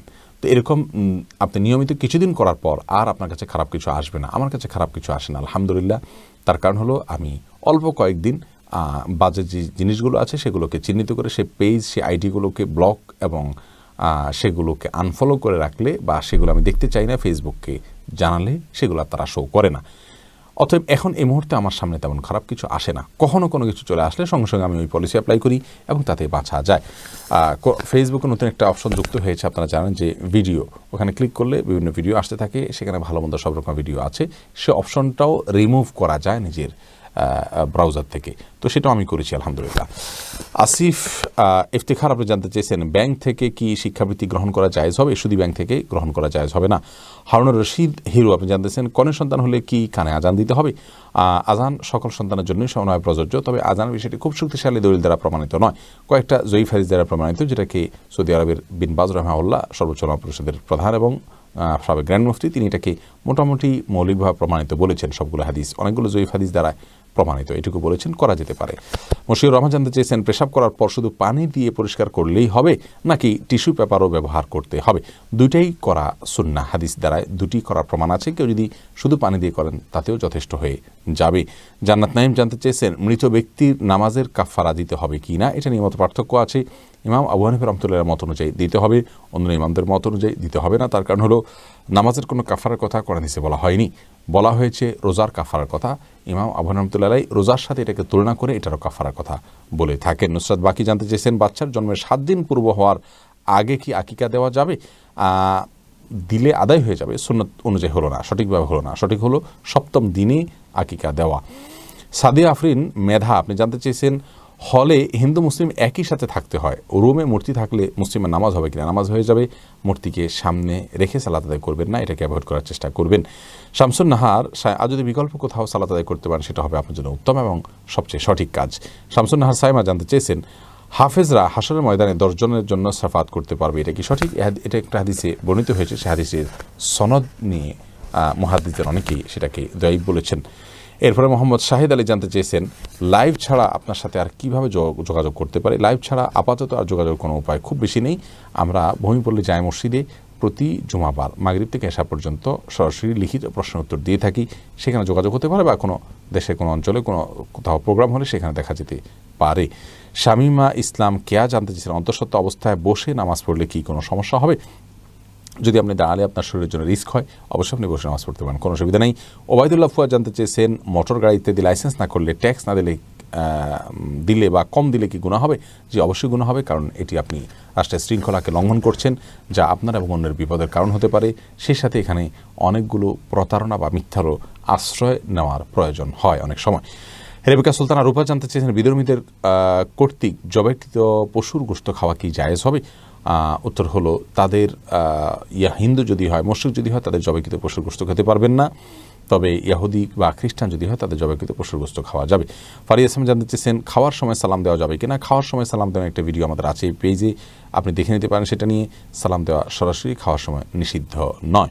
ফিহাদ কিং আপনি জানতে চেয়েছেন, বাবরি চুল রাখার নিয়ম জানতে চাই। বাবরি চুল আপনি কান বরাবর রাখবেন, অথবা কাঁধ বরাবর রাখবেন, বা মাঝামাঝি রাখবেন। 3 ভাবে রাখা যায়। এটাকে জুম্মা, লিম্মা এবং ওয়ফরা বলা হয়। তার চাইতে অনেক লম্বা যেন না হয়, অনেকে জুটি বেঁধে রাখে, এটা জায়েজ নেই। তাহমিনা আখন্দ আপনি জানতে চেয়েছেন, কর্জে হাসানা দেয়া টাকার জাকাত দিতে হবে কিনা? জি ভাই, অবশ্যই দিতে হবে। যিনি টাকার মালিক তাকেই এর জাকাত দিতে হবে। নিলয় নীল আপনি জানতে চেয়েছেন, কচ্ছপ কেনা বেচা করা হালাল নাকি হারাম? এটাকে হারাম বলা যাবে না, মাকরুহ বলা যাবে, যেহেতু এটার খাওয়া নিয়ে ওলামা ইকরামের বিশুদ্ধ মত অনুযায়ী এটি খাওয়া মাকরুহ, যদি অনেক ওলামা ইকরাম এটিকে খাওয়া জায়েজ বলেছেন, হারাম কেউ সরাসরি বলেননি। এরপরে শাপলা চৌধুরী জানতে চেয়েছেন, ছেলে টিচারের কাছে প্রাইভেট পড়া যাবে কি না? প্রাপ্তবয়স্ক ছেলে হলে একাকী হলে তো কোনো অবস্থাতেই জায়েজ নাই, একাধিক যদি হয় পর্দার মধ্যে থেকে পড়ে এবং কোনো প্রকার ফিতনা থেকে মুক্ত থাকার যদি উপায় অবলম্বন করে তাহলে সেক্ষেত্রে সেটি জায়েজ হতে পারে। শুধুমাত্র প্রেমময়ী আইডি থেকে জানতেছেন জেনা করার পর কীভাবে আল্লাহর কাছে মাপ চাইলে আল্লাহ মাফ করে দিবেন, দয়া করে উত্তরটা দিন।